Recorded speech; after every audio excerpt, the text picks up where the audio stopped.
నీ రాజు వచ్చుచుండే సియోను కుమారి సంతోషించు యెరూషలేము కుమారి ఉల్లాసించు నీదు రాజు నీతితో దోషమేమియు లేకయే నీదు రాజు నీతితో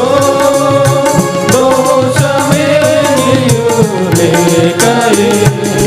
పాపరహితుడు ప్రభు వచ్చుచుండే పాపరహితుడు ప్రభు వచ్చుచుండే ఇదిగో నీ రాజు వచ్చుచుండే సియోను